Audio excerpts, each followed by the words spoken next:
Good morning, everyone, and welcome to the St. Louis podcast. I am your glorious host today, Eric Brown. Sitting next to a co-host, Chris is back. Oh, man. Welcome back, Chris. Today we have David Marks on the podcast, and we're going to get into the weeds with him and their business. But before we do, this is the St. Louis podcast where each and every Friday at 7 a.m. Central Standard Time, we drop an episode on all major podcasting, audio, and video platforms where we try and meet with the most badass people and creators. Sometimes not, Sometimes it's a holiday episode and we just got some bums sitting around a table where we try and talk about business, entrepreneurship, and current events. Let's jump into it, David. How are you? I'm doing awesome, Eric. Thanks for having me. Absolutely. Do you have a New Year's resolution? No. You know what my New Year's resolution was? To not ask people if they have a New Year's resolution, and I just failed. I just failed. That doesn't surprise me. You're probably pretty good at that. I don't have one this year. Yeah, I quit doing those years ago. It just seems silly. I read something. It was like, why start something like new? Right. You're doing good things now. Just get better at the things you're doing good now. Right. Instead of having like, oh, I'm going to start X, Y, and Z. And I thought that was interesting because everyone's is usually the same. It's like go to the gym, eat better, don't drink as much. I mean, that's literally about it. Yeah, that's pretty much those it. are one of those three. Right. Or it's just like business goals. Yeah, business like goals. at that I point, think those just are different make it than a your goal. resolutions, though. Yeah, 100%. Yeah, to me they are. It's like build our business to be way better. It's like, of course, every year. Duh. Yeah, duh. If you have to make that a New Year's resolution, your business probably sucks. Oh, that's right. Yeah. Fair. No, that was Eric's goal after last week's episode. All right. So, again, we got David Marks here. He's the owner and founder of Quality Auto Repair, Tire, and Auto Sales here in Maryland Heights. He's also an automotive influencer now. You like that? Yeah, hell yeah. All right. So let's jump into it. Now, you started Quality Auto Repair in your garage. Yep, and I bought a garage with a house in the front yard. That's how I got started. So were you doing anything beforehand? Were you at a dealership, or how did you get into actually being, a mechanic? On automotive? Well, I got into automotive in the late 90s, Okay. and I didn't want to go to college. Mm-hmm. I mean, really, I just knew after high school, I graduated in 97. I was done with school. I hate this, But then at the same time, I just didn't want like a dead end job. Yep. My mom's second husband, he had a carpentry business and was extremely mechanically inclined. And out of high school, I didn't know what the hell I wanted to do with my life. So was just started working with him and found out that I got a knack for mechanics. Or carpentry or any of those types of skilled trades. I think I could do electrical, heating and plumbing, carpentry, any of them. I just gravitated towards mechanics because I helped my mom's second husband fix a lot of stuff, when, went to trade school and, here I am later on down the road in life, getting multiple revenue streams, which is cool. I never thought the life that I have today is not the life that I thought I'd have. If you ask me what my life would look like when I got out of high school. So I had absolutely no clue what the hell I was going to do with my life. So you started working on cars. What made you charge someone like the first time? Like, how did you take that first step? How did I take? Yeah, that's a great question. And the best way to answer that would be really how I got the business going, actually. So, I bought a garage with a house in the front yard. Literally. Did you have revenue before that? No. So you were just like, we're going to do this. I was working at an auto parts store. I was selling auto parts when I bought my house. Okay. Yeah. That's right. Worked in some dealerships, worked in a mom and pop, worked for a chain store. So I've got a lot of experience in a lot of different arenas in automotive. Worked in most of the new car dealerships here in St. Louis are union, so I got experience with that. Worked for a big box store here, worked for a mom and pop, worked for an independent wholesale auto parts distributor, and all that experience has really helped me. Would you Snap-on? Do what now? Was it Snap-on? No, I never worked for Snap-on. Okay. We call them something else in automotive. Yeah. Is this R-rated or is this PG rated? No, you can say whatever you want. We call them strap-on. Yeah, there you go. I got That's a shirt that says strap-on, bending mechanics over since 1920. That's the year they were founded. They have good stuff, but it's expensive. Oh, they do have good stuff. But it's expensive. It's overpriced. You get what you pay for, though. Yeah, you really do. So, do I have a lot of Snap-on? Yes. Do I buy everything from them? No. There's a lot of other vendors. There's way more when I got into automotive, to buy tools, we only had a couple choices. We Yeah. had the tool trucks. We had Sears Craftsman. Yeah, Craftsman, yep. And then the parts stores, there's a place called Medco Tool downtown. They sell independent tools, independent tool distributor. It was that. Today, Amazon didn't exist when I got into this in the late 90s. I don't know if I'd be buying Amazon shit off Amazon to fix No. cars. Yeah. Well, now if you go to Amazon, I don't know if you've noticed this, but the trend is now like most brands that well that you would want to buy from are not on Amazon anymore. They don't sell their stuff on Amazon. So if you go and search, like literally anyone that's listening right now, go and search for, most stuff, electronics, clothing, anything like that. It's all Chinese dropship garbage that's on Amazon now. Wow. Even like Apple products are hard to get on Amazon. They Huh. have the Apple store, but it's like very specific. And Apple doesn't want to. Yeah, Apple, same thing. Why would they want to sell anything on Amazon? I buy very little from there. Yeah, I got a business account set up with them. And, I probably spend a couple $100 with them a month just from owning a business. Same. We buy just bullshit from there, like Yeah. paper towels and stuff like that. A Like new whiteboard. yeah, whiteboard. Even though we probably could have gotten that from local, Mark Breimer, Office Supply I was Solutions. just about to plug I don't know him. why. I don't know why we didn't order from there. Send that back. Yeah.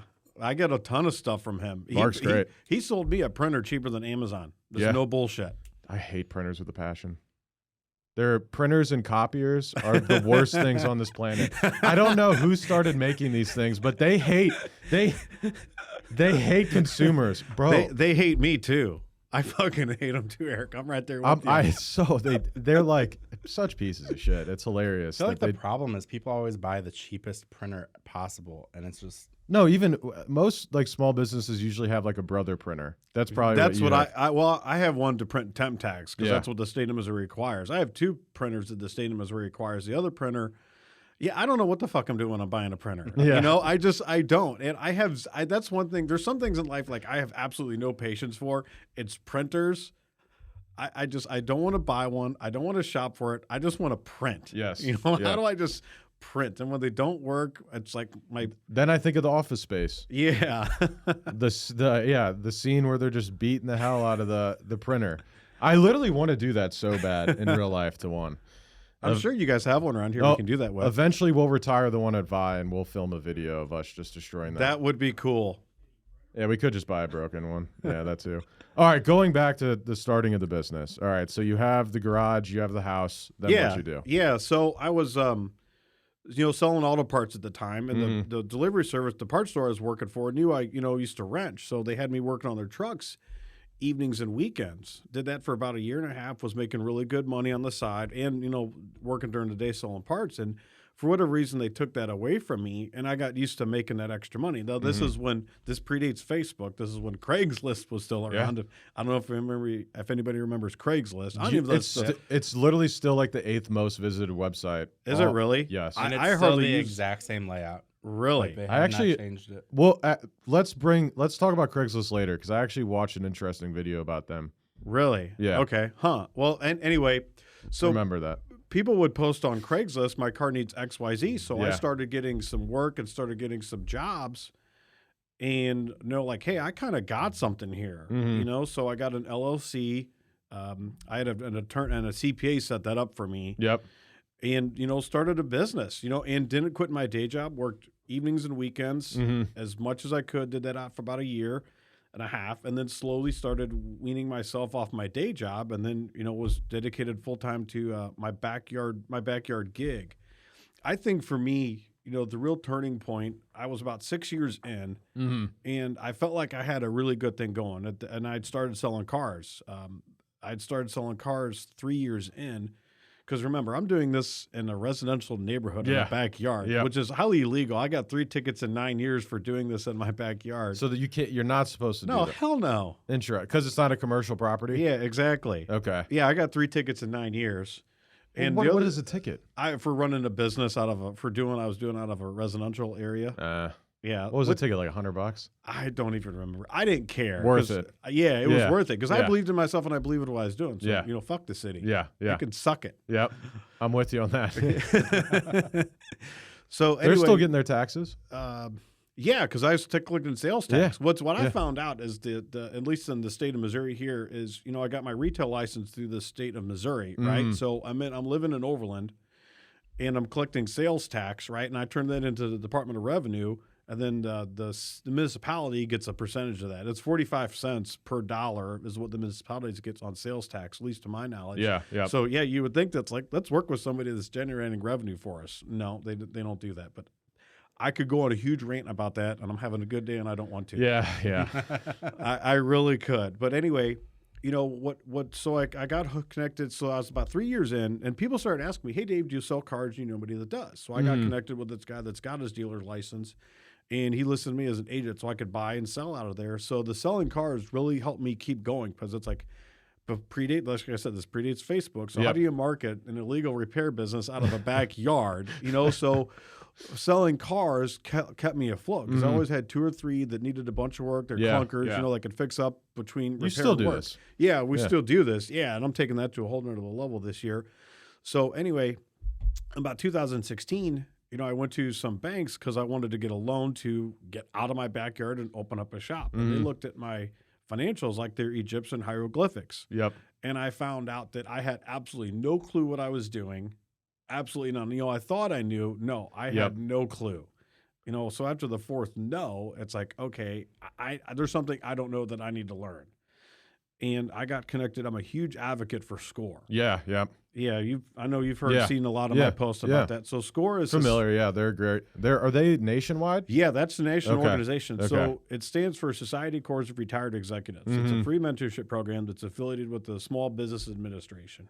And it's guys that were very successful businesses that are now retired that just mentor guys. So my guy was Gary Deacon, and we've become really good friends. So he owned multiple bus dealerships. Nice. Okay. He owned Central States Bus Sales. So we had one here, Arkansas, and Tennessee. You're talking like Greyhound, like big buses. Like all kinds of buses. Okay, interesting. So if you have 3 of those, how many hundreds of millions of dollars is that a year? Yeah, yeah. He's very, very successful. And, he's not the marketing guy, but I haven't met anybody better when it comes to business financials and planning and projecting than Gary. So we would meet once a week in his office, right? And he taught me business because I already knew how to be a backyard mechanic. But then there's a whole being a business owner and understanding what an income statement is, what a balance sheet is, how the two work together. That's a whole different animal, So because he did the sales and service like I'm doing, he taught me how to do that together. So what he taught me is my business financials are for the bank. They're not for me. They're not for the IRS. Correct. They're for the bank. Correct. Because when, what I do requires a lot of capital, Yep. in automotive. So I go to the bank, right? So I need to have my ducks in a row so that they say yes when they look at my year-to-date financials, Correct. Tax returns and all that. And he really taught me all of that. And I just became a sponge for it because I wanted to get a yes. Well, most business owners have no idea. Most like that. I feel like that's why a lot of business owners aren't successful, especially like say the, one person or the 2 people that, like you were saying, they have a small business, right? Yeah. And they just can't get through. They're doing HVAC or whatever. They're in construction or they have some sort of small business, retail or something like that. But it's always like, they last for a year or 2 and they just can't get past that point because they don't understand financials. It's like selling and marketing is one thing, but if you don't know the back end of a business, as far as expenses, revenue, debt, and everything is concerned, you're not going to make it. No, you're not, especially if you want to, have a retail brick and mortar. Yeah, 100%. If you looked at my balance sheet, I have long-term liabilities, short-term liabilities. I got a lot of moving parts between the two, and this year I'm gonna have 4 sets, going from 2 to 4 sets because I restructured everything, adding a 3rd revenue stream, and it's understanding how all that works. Because I tell you what, the banks will put more faith into somebody that maybe they don't have the right revenue or the right net income, but if they can articulate their income statement and balance sheet, they're going to put more trust in it because you can be the best at whatever. I don't care. You can have the top line revenue, whatever, but if you don't understand those back end financials, they won't trust it because they'll look at you and go, you have no idea where your money's going. Yep. How the hell are you going to be able to pay us back? Exactly. And that's what SCORE did, and that's what Gary taught me, and I just became a sponge for it because I saw what it did for him, and that's what it takes for me to get a yes. And then, yeah, in 2018, Gary helped me put together a business plan. Went back to the bank, and I got to borrow $160K to open up my brick and mortar. Now, did you buy that building that you're in now? No, I'm renting it. Okay. Yeah, okay. it's step one. The ultimate next goal, would be to buy property, build a building, or own the property that my businesses operate on to get me started. That's what I had to do. Okay. Are you still looking to move?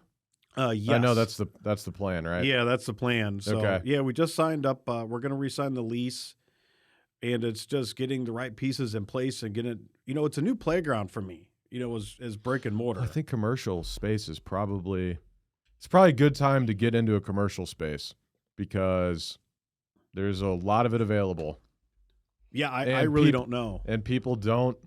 Well, maybe definitely more so Class A office space, but even it also depends on where you're moving, especially right now in St. Louis with everybody moving. I think you're staying in Maryland Heights. Yeah, I'm going to stay where I'm at. Yeah. To move my operation moving from St. Louis down to Maryland Heights now. Yes. Do what now? We've got a lot of people moving from like downtown St. Louis out to Maryland Heights. That doesn't from the surprise city me. to the county. Yeah. It's been getting tighter just because of that. Huh, interesting. While we're on that subject real quick, I actually saw, did you guys see the report that shootings have actually been down in St. Louis for the past 4 years in a row? No. Every single year shootings Really? are down. Yeah. I would have never guessed that. Yeah. But like the news says it's more dangerous than ever.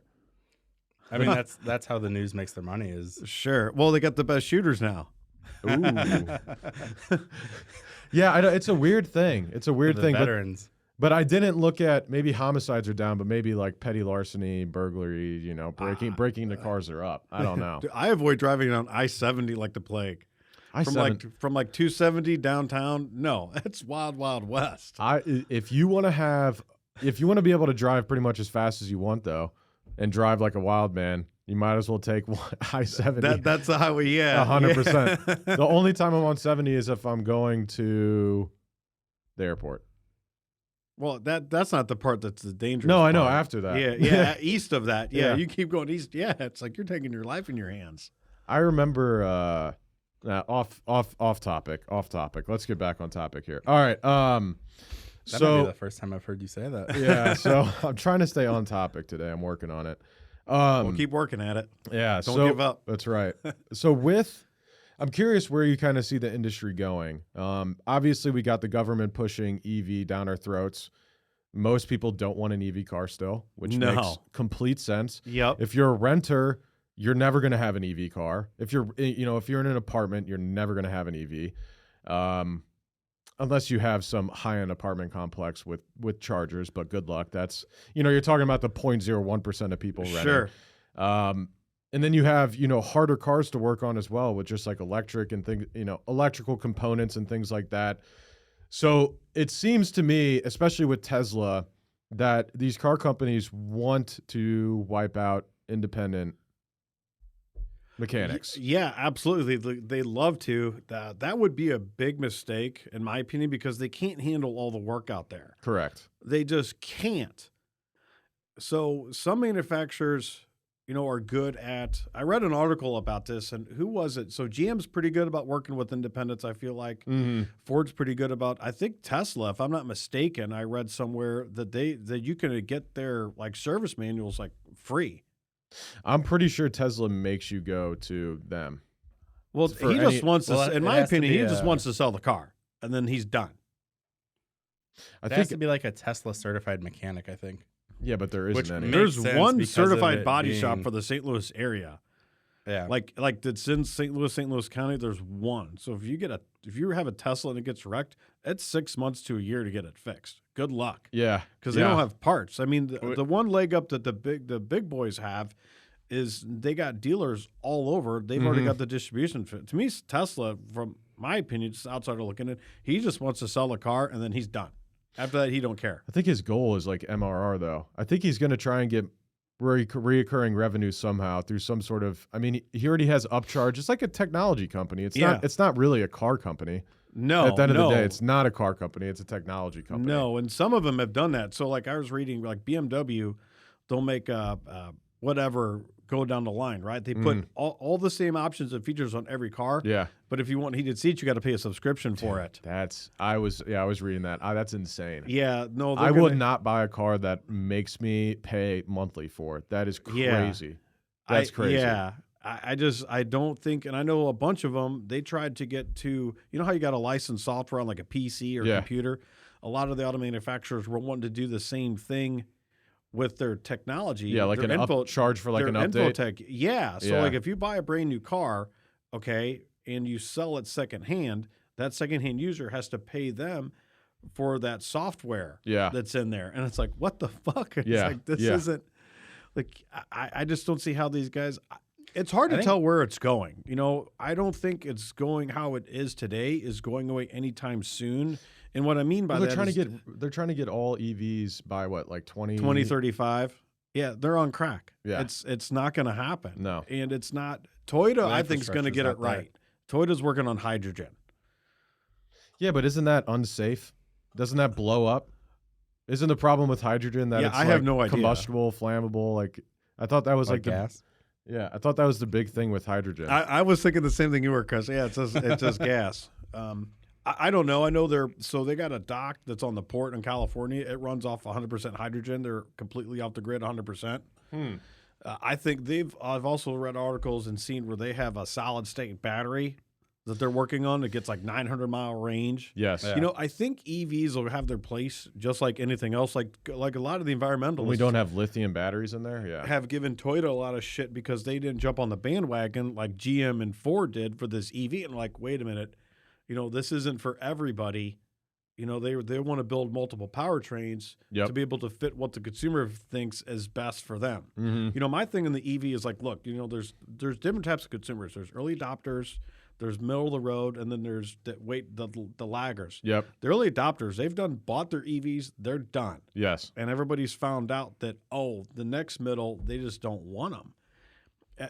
I don't think it's no more environmentally friendly than an ICE, internal combustion engine. Yep. And how really practical, is it? It's not. You know, I think where EVs make the most sense though is with big trucks like the Hummer and the F-150. So not for like towing and that type of thing, but for the people who are using their big trucks as grocery getters still. Just stop buying massive cars if you don't use them for that purpose. Well, this is America. Now, with we that, want bigger. Now, with that said, I like my truck. I don't do anything with it, but I like it. Yeah, but you're an F-150. If you're driving around in an F-350, I'd be like, you're a poser and a tool. My girlfriend calls those dick extenders. That's what she says. You always see, it's so funny. It's like the guy, you always see those big trucks with like the nice rims. Yeah. And like the low profile tires. Right. It's like, what are you doing? You're not using that for anything. No, that's meant for towing and hauling. Because they can't go up it. It's very odd. But hey, people like their cars. What am I going to say about it? It is what it is. I'm more of a sports guy, sports car fan Going myself. back to the start of your business, so you kind of started out essentially like a freelancer, like you were doing everything on your own, and then you turned that into a business. How would somebody trying to get into auto mechanic right now do that? Would they go to a trade school or would they? Well, I no, you don't need trade school to, I think you need, good work ethic. You got to be mechanically inclined and you got to want to do it. We got a young technician we're training. She's 22 years old. She has no education on this. Mm-hmm. She's got stuff that I can't teach. She's not on Facebook all day. She's not texting her fucking boyfriend. Yeah. She shows up on time and she's mechanically inclined. Okay, we can work with that. Yep. Trade school gives people enough to be dangerous, in my opinion.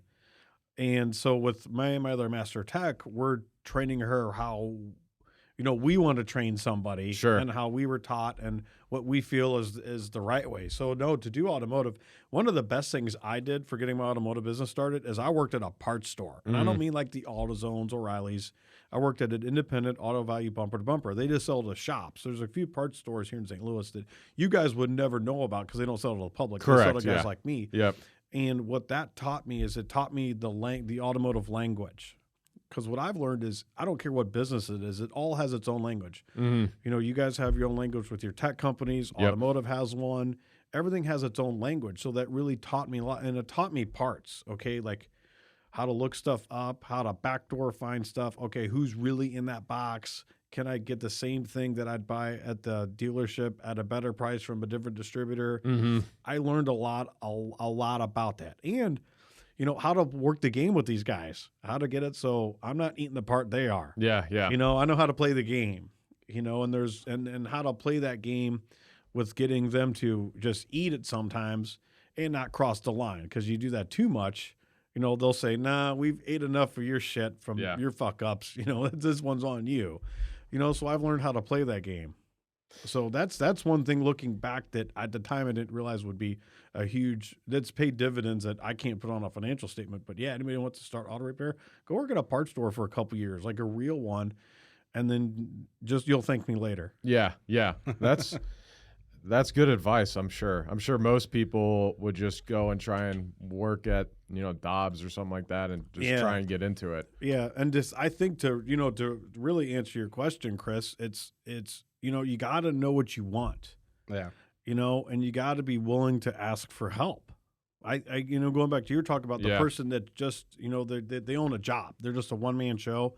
They probably don't know what they want. Mm-hmm. And they don't realize that they're not asking for help. Right. Yep. The key to if you want to get ahead in life, and I don't care what it is, it's you got to know where I want to go and then ask for help. Well, there's so much free resources out there now. It's like all those weeks insane. like it was Gary. I didn't pay a penny for any of that. Well, I can't imagine starting a business back in the day before like internet, like researching, like you just had to talk to people. That was it. There was no, I guess there's books and things like that, but you couldn't go and talk to, now there's a Facebook group. It's, selling businesses. Yeah. It's insane. Right. So it's just crazy. I always try and think about that sometimes. It's like, how would you start? If we look back at marketing, then I just picture myself as Don Draper, and I'm like, that's not real. It's not realistic. Well, it's no different than in a lot of ways. It's no different than any ways. other area. It's no difference than any other era. It probably would be. Yeah. They just There'd also be more loopholes. They made the best with what they had to work with at the time. Mm-hmm. That's my take on it. They just made the best of what they had to work with, and it probably had different mentality. And it's like, okay, if you want it, you got to want it more back then than you do now. Because there's tons of resources. There's way more, and it keeps getting more and more and more. I remember when I was in high school, it was pagers. You didn't have these fucking phones. It was pagers. Page me. That's cell phones so funny. Pagers weren't. Cell phones weren't around then when I was in school. I remember still the phone on the wall. Yep. Yeah. Pagers are hilarious. It's like, yo, hit me back. Yeah. I'll never forget when my parents found out I had a pager and they had no idea. Well, it literally all it did, everyone just had it on their belt, and it just made a beep sound. And then you got to find a payphone to call somebody back. Then you got to find a phone. Where was I where I saw a payphone? I thought about taking a picture. I think airports still have them, put it on Facebook. Who remembers what this is? Airports still have them. They do? Yeah. I remember payphones. Oh, yeah. I don't really know. Where did I see one? I was somewhere and I saw one. It's got to be the airport. I don't know where. It wasn't the airport. They're not on the sides of streets anymore. No, not like they used to be. There's no phone booths anymore.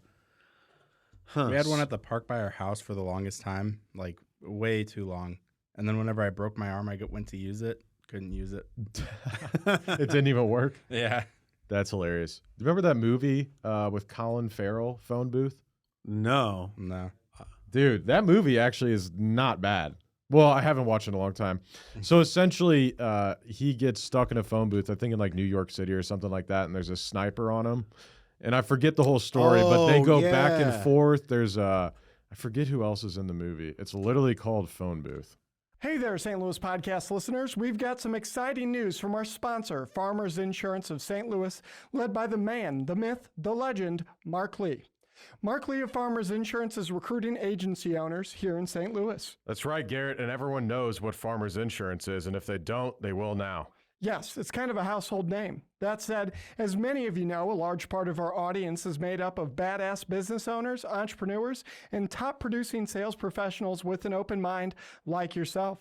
Farmers Insurance is currently searching for driven individuals who aspire to own their own business or already own their own business and want to add another income stream to join the Farmers Insurance brand and own their own insurance agency. This is a stellar opportunity to build your own insurance agency from scratch, take over an existing agency, or if you're just a slow roller, we know you, the guys out there and ladies, get paid to train under an existing successful agency owner before starting your own. Holy shit, Eric. That means that whether you have experience as a business owner or you've never heard the word business before in your life, there's a pathway to owning your own business through Farmers Insurance Agency led by Mark Lee. That's right. You can become a Farmers Insurance business owner even if you've been homeless in the past, just like you. Yeah, thanks. If you've ever dreamt of being your own boss, building a team under a reputable brand, and making a difference in your community by offering top-tier auto, home, and commercial insurance to consumers and businesses in your area, Farmers Insurance of St. Louis, led by the godlike man himself, Mark Lee, has the perfect opportunity for you. Visit insurancecareerstl.com to speak with Mark Lee, the district manager of Farmers Insurance of St. Louis, to become a Farmers Insurance agency owner today. Did you hear that, St. Louis? Go visit insurancecareerstl.com. Insurancecareerstl.com. That is INSURANCE, career, CAREERSTL.com. To become a business owner today, again, one more time, visit insurancecareerstl, as in St. Louis.com today. Right now, this second, or reach out to us at stlouispodcast.com and we'll introduce you to Mark Lee ourselves. And I promise he won't spell out insurance and career to you. Now back to the show. I think Sounds kind of like ATM, that movie. Colin Kiefer Sutherland is the bad guy. So he's just on the phone with them. Forrest Whitaker is the police dude. Anyways, All of the police. Anyways, so I wanted to ask you about, in terms of the auto industry, a lot of people don't trust mechanics. I don't blame them. I feel like so. I guess my question is, why do you think that's the case? Or is it just simply it's easy for a mechanic to screw someone over because people don't know their car? Yeah. And number two, what do you do differently? I think the reason a lot of people don't trust is because as an industry, we've done a poor job in educating consumers about what it really takes for us to fix their vehicle. And in my business as an experience, the better we communicate, the better. The reason I have bad Google reviews, because I got a few, is just poor communication. Yeah. Flat out. I can look at all of them and go back to, this is how we miscommunicated with the customer. So I think as an industry, we've done a poor job with educating consumers on why we need to do what we do, and this is how we want to do it. And that, at my place, we go on test drives with people. Yep. It's just, how do we provide a more upfront, transparent approach? And if the whole industry did that, the people would feel a lot better, because I truly believe there's a lot more honest than there is bad. No different than car dealers or any business. It's just, people don't know, so they go in with this invisible wall up, and we got to break through that wall. And the better we do that, and how we do it, is just providing an upfront, transparent approach, and it works. Oh, I can attest to it. Yeah. I go to you guys, so 100%. Yeah, absolutely. And it's through experience I've learned how to do that. And it's from being burned. Yes. Going, never seen that one before. But the more we practice at it and the better we get at it, then people feel comfortable with it. And I think people don't trust because they don't know cars have completely changed since I've been in this. There's been so much change, so much technology. Guys that used to be able to work on them don't. Yep. And there's that. How do you guys stay up to date? Training. So Okay. I'm actually closing up the shop the last week of February into that first weekend of March, and we're going to what's called Vision. Okay. For 4 days. Interesting. Okay. Yeah, we got to stay up to date with that. Yeah. 'Cause Otherwise, you're going to get left behind. You're not going to be able to service the newer cars. Yeah, you're going to get left behind. Mm-hmm. Yeah, so if you're not adapting and evolving, you're going to left behind because we use ChatGPT. Nice. I hopped on that right away. Am I a fan of it? Probably not. But it's like it's here. It's not going anywhere. It's a good resource. Yeah, we're using it more and more every day. I've used it to reply to negative Google reviews. Nice. Because I want to ChatGPT says, "Go fuck yourself." That's it. And I was like, because I've wanted the answer. I've wanted to reply, "No, you fucktard. That's not what happened. No, you got your, But it's just how do we use this technology? How do we adapt? How do we evolve? Because if you're not, adapting or evolving, you're going to get left behind. Because I see a lot of shops that I think are going to get left behind. I think here soon, it's going to be survival of the fittest for the independent repair shops. And the guys like myself that are investing in technology, investing in their employees that are keeping up to speed are the ones that are going to be survive and thrive. Yep. And the ones that don't, they're going to close up and they're going to get left behind because they've been doing it the way they've always been doing it. Those days are long gone in auto repair. Mm-hmm. If you're not keeping up with technology and keeping up with, and even as the consumer changes, when I got into this, we couldn't have a tablet that we could take a picture of and send it to the customer. Hey, this is what's broken in your car. Exactly. No, we had to pick a phone up that had a cord to the wall and explain to them over the phone everything. Or we could have used, I guess, a Polaroid, which made the instant picture, and then drive over to wherever they're at. Here, look at this picture. This is what's leaking. Yep. Well, so I went to Mizzou, and in Columbia, I had to find a mechanic, and I went to probably like 2 or 3 different ones, and the guy I ended up actually using throughout the entirety of me going there was the guy that took me underneath the car when I had an issue and showed me the actual issues. Yeah. I had some bearing leaking or something like that. And like these other 2 places were just trying to sell me a bunch of shit I didn't need, and I knew that. I'm decent with cars, but fixing them I could figure it out probably. Just mechanically I get mad quickly. So like I'm probably not the best person to be working on a car. I'm a good assistant. I can help. Sure. Need a beer? I got you. I'll go grab you a beer. I'm a good tool guy. I'll grab you a tool. What tool you need?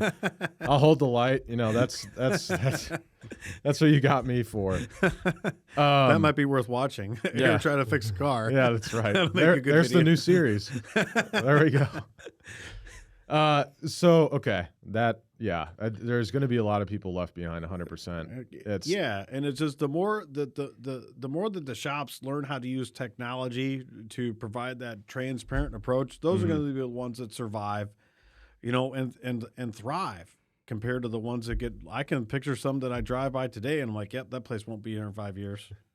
Probably not. I'm just making the assumption. I'm judging a book by its cover. Mm-hmm. But, I got a good idea because I've had parents bring me their kids. Like, hey, our kid wants to get an automotive. I said, you don't need to know how to tear these engines apart. Like me and Nick, my master tech. Right. We both been in this for 25 years. I said, you need to know how to fix that iPad in the dash. Yes. Because whoever can diagnose that when that fucks up and, the fastest and be right, they're going to be able to write their own check. Yeah.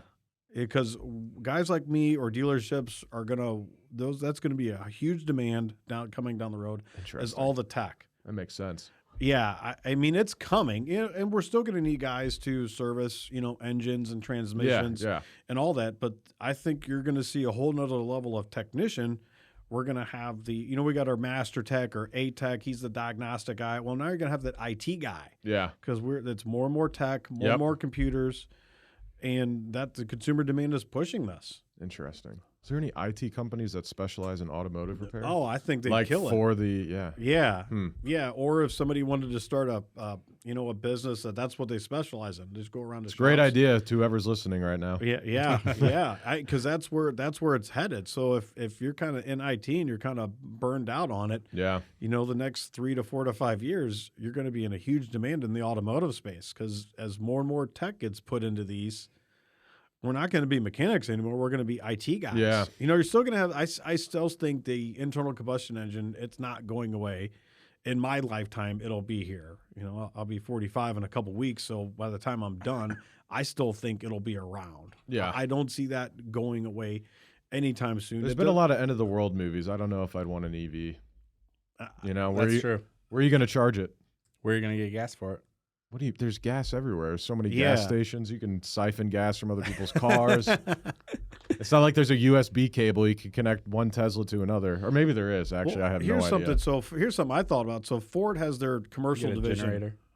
Shove it on Ford top. Pro. Okay, so a lot of the fleet accounts we service, like HVAC, plumbing, Yeah. they all let their employees drive the vehicles home. Okay, because okay, then they yeah. can leave their house and go straight to the job Yes, site. You know, yes. they're mobile. So how does an EV work in that scenario? Is the employer going, because the employee that's worked for an HVAC company, they're not going to pay the money to put. They're charging never going to station- use an electric vehicle. Yeah, that they doesn't- can't. They drive all the time. What are they going to Right. sit at a charger for 45 minutes? Oh, I got into a shit talking fest with some environmentalists on Facebook about this, and I just slammed them every way. Somebody's like, "Well, we'll put a solar panel on the roof." I'm like, "What about the ladder racks that are on every commercial truck you see?" I've never seen an Solar panel on the roof? Yeah, so it can charge. No, I understand. That's all right. That's not practical. That's my you, side. you think it through for 5 seconds. You're like, that's not going to work for a commercial vehicle. No, I mean, they already 'cause- tried to do it, and it doesn't produce enough energy.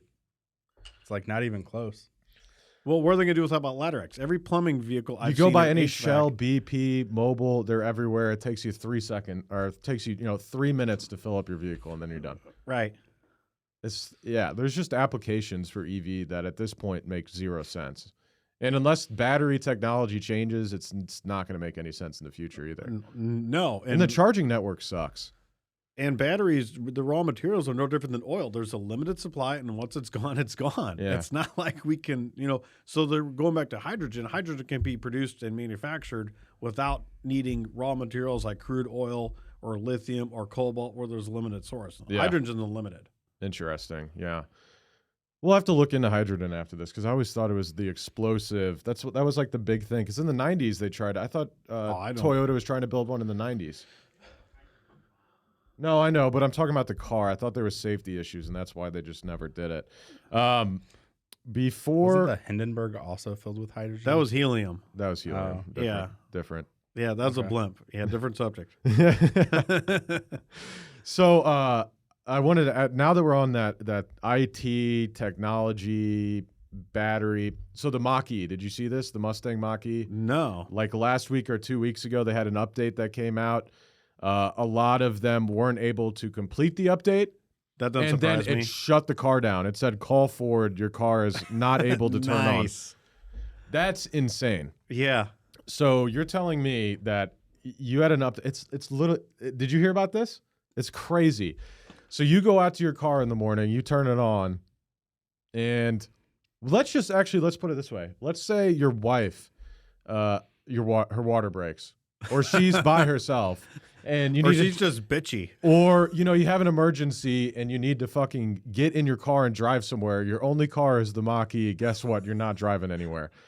That is insane to me that Wow. a car company can literally turn off your car because of an issue. It's like, so no one thought about the fact that if that's an issue, then they should just revert back to like the previous, software, and then it'd be drivable. But apparently they didn't think any of that stuff through. Wow.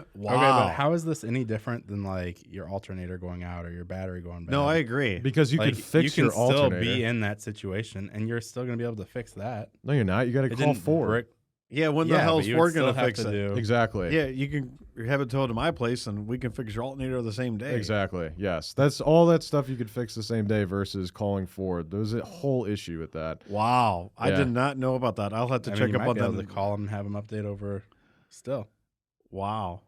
It was ridiculous. Yeah. It's so funny. I was like, and also the fact that it's called a Mustang. It's like, get out So of here. It's I not saw a something Mustang. on that is I watched It's a video fast. on that where the engineers and the higher ups at Ford took a lot to get Bill Ford to sign off on that because Bill Ford. That's why they named it the Mustang, I'm sure. He's chairman for Ford Motor Company, and he's Henry Ford's great Yeah. grandson. Yeah. And he said that when the Mustang came out in 1964 and a half in June, either June or May, Mm-hmm. he was 7 years old. His grandpa unveiled it.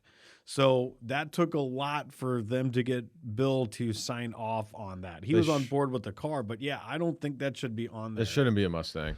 No, but Bill's dedicated to building an internal combustion Mustang. He said that's not going away. As long as he's around, I don't see that going away because that's his family's heritage. we need V8 Mustangs. Yeah. Did you Because see the we Dark Horse need- Mustang?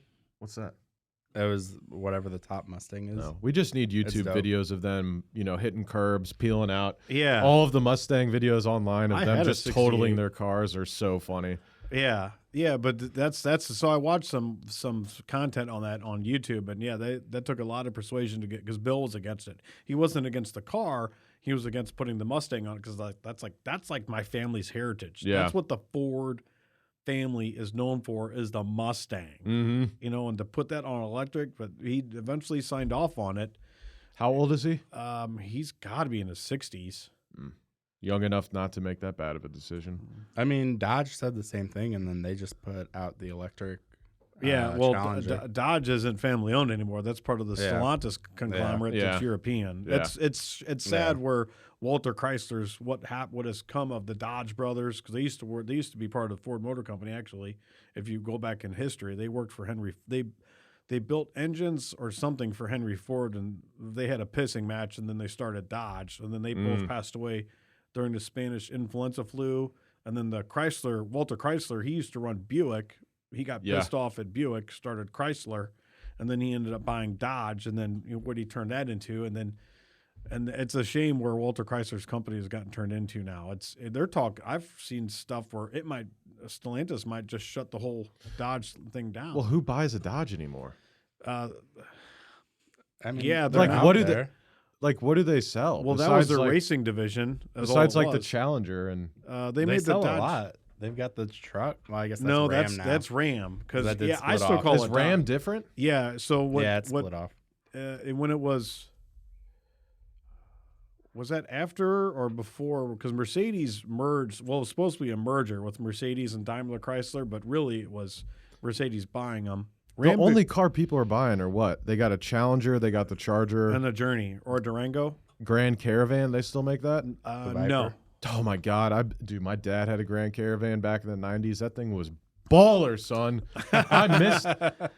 I always shit talk vans, but dude, vans are sweet. You got a ton of room inside. Oh yeah, they're very versatile. They just look awful. That was Lee Iacocca. They just look awful. That's the biggest thing I about like vans. the Chrysler vans. That's what. Yeah. That's. Yeah. That's Not is the Dodge Grand Caravan. I mean, but it's the there's same like thing. Yeah. Or it used to be the same thing. though. Yeah. Now it's that. Now they call it the Pacifica, but the minivan Yeah, came the out of Pacifica Lee looks Iacocca. really cool. Yeah. It's just there's so many good car brands to buy from. No offense to Dodge. I just don't think they're highly rated, as far as reliable anything. It's not what the brand's not what it used to be. It used No. to be up there with. It used to be like a direct competitor for GM, Ford, Yep. and Chevrolet. I mean, Yep. Chevrolet, Ford. It was that kind of class of vehicle, Mhm. and then they had the trucks, and then through the mergers and acquisitions, and the brand just kind of getting thrown around like a redheaded stepchild. Yeah. It's become shit compared to what it used to be. I feel like the Challenger kind of helped a lot though. Oh, that is the Challenger Yeah. and the Charger. Yeah, have that's- definitely helped keep that brand alive. I see so many people with Challengers. All I the don't feel time. like any car brands are really what they used to be, though. Anyway, I still think Ford Toyota is. maybe. I still think Ford still is, because the Ford family. So yeah, the Ford family doesn't have a big stake in Ford Motor Company anymore, but Bill Ford's got all the voting power on the board of directors. Yeah. So his vote outweighs everybody. When Henry Ford II took the company public, they set up special class stock options for his family. So they have a very small stake on the percentage, but when your vote on the board of directors outweighs everybody else, that's who's running it. But at the same time, though, for Bill to keep the company going, he's got to keep his investors happy, because Yeah. he says, "Yeah, just screw you guys." Well, then we're taking our money somewhere else. Now, what are you going to do, Bill? It seems like it's hard to find a good car brand now. I mean, Kia and Hyundai. I mean, was a big fan of them, not anymore. The whole thing with I mean, I literally won't buy your car. I'm sorry. I won't buy a Kia or Hyundai. After that whole situation with all of them getting I'm out. Well, they've had engine issues. Now? Like the 15 and up. Yeah, they're oilaholics. They burn oil. They've had a bunch of engine problems. I thought that they were, but Yeah, Did and they they're getting recall stolen. like a ton of engines on them? Yeah, but Kia and Had to Hyundai completely redo 'em. 05 to 2015. they were awesome. Yeah, so I don't understand what happened. I have no idea. They started making good designs on cars. They look better, but now they perform like shit. yeah, I think I'm they not. probably got too focused on the tech. I don't know. You know, and I think part of it is, you know, these guys can do all the research and development they want. Mhm. You know, they got test tracks, they got all that until they Yep. really start selling it and pumping offline and mass production and getting out to consumers' hands. Yep. They only know to a certain degree what we have. I mean, even with the big boys, the legacy automakers, GM, Ford.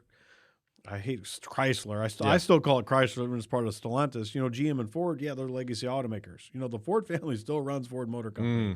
Okay, so they have test tracks. They have all this stuff. But until they start pumping it off the assembly line, shipping it to dealers, getting it in the consumer's hands, they only know to a degree what they have. So I always go to a website. It's called like consumerreports.com. Or it's not consumer. There's something that can be extremely misleading. Well, it's not Consumer Reports. What the hell is it called? I'll have to find the name. But essentially, you go on there and you can type in the year and model of your vehicle, and it gives you a star rating, and it'll give you all issues that have been repeated over and over again with like the transmission, for example. Sure. It's such a good website because I've turned people away from multiple cars where it's like this year, it's like someone was looking at like a 2014. It's like this year specifically on this website says they have massive engine issues, and then they fixed it the following year. So don't get a 14. But that site is amazing. Otherwise, you'd have talking about. I think I use that for my truck. I'd love to know that. It looks awful. It unless they've updated it, it looks like it was still built in like 2010. But I'll have to find it. I just tell people buy what you think you look good in because it's gonna break. Yeah, that's also fair. My dad worked at GM. He's been working there for 45 years. He came down from Michigan to Wentzville to open that GM plant, like help open it.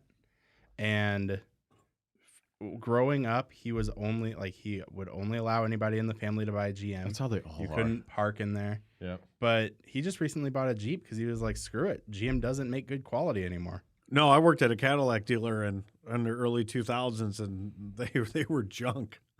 Absolute junk. What? Yeah. What? No, they could suck it too. No. It is. It shows different. I'll do some digging on my end, Eric, and It's called like dead. What's the term for cars you give back to the dealership? Clunkers. Oh, lemon. Lemon. Yeah.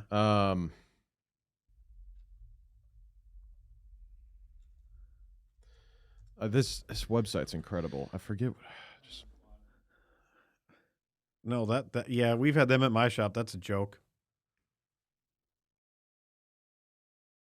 I'll have to figure it out. It's so good. Every single time I talk about this website, it takes me like half an hour to find it though, because I can never remember the name, but it's great. It's something off the wall that you'd never think of. Yeah. I'll figure it out. Interesting. But that's great. Last thing before we get out of here. Actually, two things. Number one, favorite spot in St. Louis. Ooh, favorite spot in St. Louis? I'm going to say Ted Drew's. That's the first thing that came to my head. I love Ted Drew's. Ted Drew's ice cream. The history of Ted Drew's is incredible. I don't know that much about it. I'll have to study that. Surprisingly, I don't. I love studying like old businesses and entrepreneurship. And go to if you go to Ted Drew's, right next door to it, they have the gift shop. Yeah, they have the original cream like bucket from like the 30s that they used to make the first cream there. No kidding. Yeah, so it's all they have it's all up on the wall from like all the way back to like the 30s or 40s. It's been there forever. I forget. But as we know it now, they added that addition in the 80s. Like the whole awning and everything like that. Interesting, because the one we go to is on Chippewa. Okay. A lot of times. Okay. Which one's that? That's not the one on. Is that the main one? I don't know, actually. That's just the one me and my girlfriend go That's on to. the hill, right? It's at Chippewa and Jameson, I want to say. There's like a Catholic Bible store. Yeah. That's the main one. That's the main one. Is that it? Okay. So right next door to it, on the other side of the parking lot, is the gift shop. Yeah. Yeah. It's cool. They got some good stuff. Interesting. Well, it's just an excuse to go get ice cream. Be like, I really want to learn the history. Large cookie dough, please. I don't need an excuse. That's right. Okay, Ted Drew's. And then what was my other question? Oh, yeah. Real quick, I wanted to end the podcast talking about Alaska. Okay. You had a funny story I remember you telling me about apparently between Anchorage and some other city, there's like a stretch of road, Yeah. and you like ran into someone on that stretch of road, right? No, we didn't run into somebody. We saved their life. Okay, that's right. That's right. Yeah, Could you yeah. could you tell the story, the please? exact Yeah, opposite. yeah. So Sorry. okay, me and my girlfriend were driving overnight from Fairbanks to Anchorage, Mhm. and it's about a 6-hour drive. We looked on Google Maps. It took us 5 days to get out of this, 3 days to get out of the state of Alaska. We went up there during the wintertime. Where she's at in Fairbanks, it's about 150 something miles south of the Arctic Circle, so it's way up there. Mhm. You know, this is the week between Christmas and New Year's. So the high is like -5. That's the high. It's crazy. So anyway, we had a flight from Fairbanks to Anchorage, and then from Anchorage to Chicago O'Hare. And our flight from Fairbanks to Anchorage got canceled, but not from out of Anchorage to O'Hare. So we digged around in the airport. It took us forever to make up our mind what the hell we were going to do. So we finally rented a truck and decided she was going to drive. Now, get this though. The night before, we went and saw the Northern Lights at this viewing point. Yeah. Right. So we left. We got home. We went to bed at like 4 o'clock in the morning. So it's 10 o'clock in Fairbanks, and now we're going to drive all night because we're anticipating that, we're going to be traveling.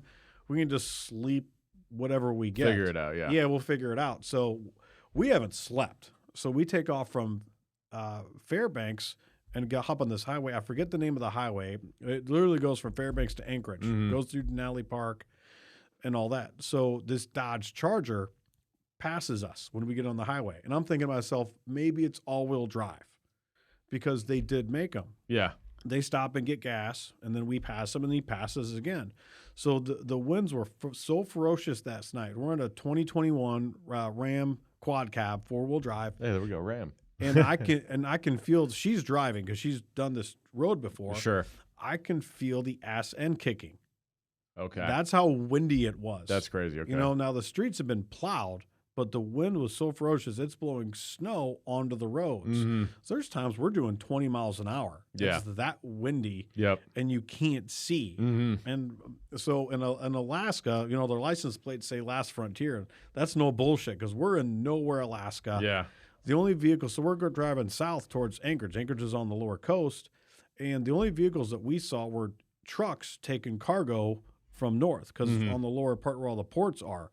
Because unless it's remember that show Ice Road Truckers? Yeah. Those guys were driving to Alaska. Yes. Because you could drive over the lakes into Alaska. Because otherwise you got to fly in. Well, anyway, That's crazy. Yeah. so we stopped. I remember we stopped and got gas, and this was like 2 or something o'clock in the morning. So it's 40 below zero. And the only reason we saw it was 40 below is because that's all the vehicles now, they got the temperature on the dash. We saw that. So we're driving. I don't think an EV vehicle would work in that temperature, by the way. We did see one Tesla when we were up there. I was shocked. Interesting. I mean, because Fairbanks is like a small town, but it's the largest town in the upper portion of Alaska. Well, anyway, it's 40 below zero. You can't see that far ahead of you, and it was just ferocious winds. And I see flashing lights, and I see somebody waving their arms, and literally they're dressed like we are. That's crazy. Yeah. So it was a young couple. They were 20 years old. I remember that, and they just got married. They were military. There's a huge military presence in Fairbanks, Alaska, and on a whim they were driving from there to pick up their friend from the airport and come back. So they must have hit one of those snowbirds and it dumped them. I don't know if they would have survived the night. That's crazy. I looked at their Dodge Charger they had in the left front. This thing was fucked up. Yeah. So, okay, is the radiator broke?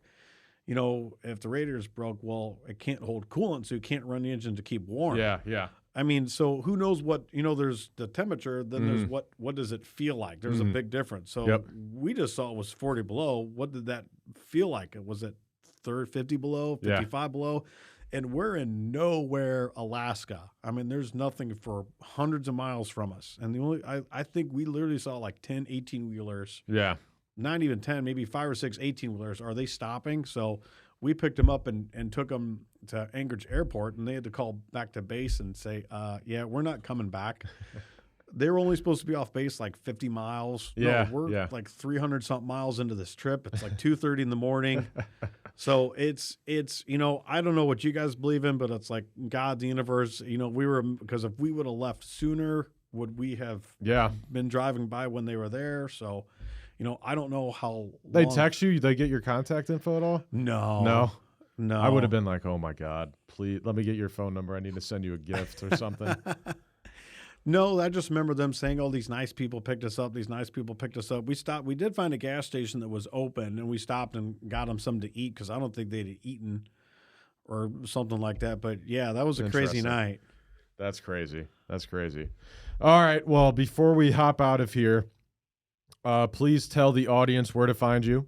Where should they search you? Obviously, you have a shop in Maryland Heights. Yep. Anybody in St. Louis, trustworthy mechanic, feel free to take your vehicle there. Yeah, absolutely. It's Quality Auto Repair, Tire, and Auto Sales. We're on all major social media platforms. I am personally too. I'd love to connect. The phone number is 314-313-3226, or look us up on Google. Yes. I've learned more and more. Google's my friend. And we'd love to connect and love to help you out and just really be a resource and be an advocate for the consumer. Mm-hmm.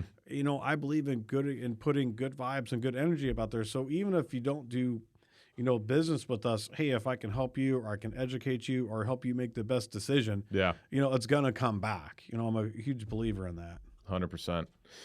All right. Well, thank you for joining us today, David. It was a pleasure having you on. But that is all the time we have for today. However, we will be back next week at, again, 7 a.m. Central Standard Time with a new episode, new guest, and unfortunately more of myself and maybe Chris. Who knows? Ladies and gentlemen, if you're watching live or later, we said something wrong, said something you hate, or said something you want to hear more about. We were pretty tame today, so probably not much we upset you guys about. Feel free to leave a message, subscribe as always, tell your friends about the podcast. We appreciate it. We're out here trying to represent St. Louis and the business owners that represent us. Finally, shout out Half Coast Studios. They're in St. Louis, Missouri, and Creve Coeur. Actually, if you're looking to record a podcast, hit them up at halfcoaststudios.com. Matt, Alex, and the team will get you well taken care of. Again, it's a pleasure talking with you, David. Thank you again for coming on the pod. We'll see everyone again next Friday at 7 a.m. Peace. Hey there, St. Louis podcast listeners. We've got some exciting news from our sponsor, Farmers Insurance of St. Louis, led by the man, the myth, the legend, Mark Lee. Mark Lee of Farmers Insurance is recruiting agency owners here in St. Louis. That's right, Garrett, and everyone knows what Farmers Insurance is, and if they don't, they will now. Yes, it's kind of a household name. That said, as many of you know, a large part of our audience is made up of badass business owners, entrepreneurs, and top producing sales professionals with an open mind like yourself.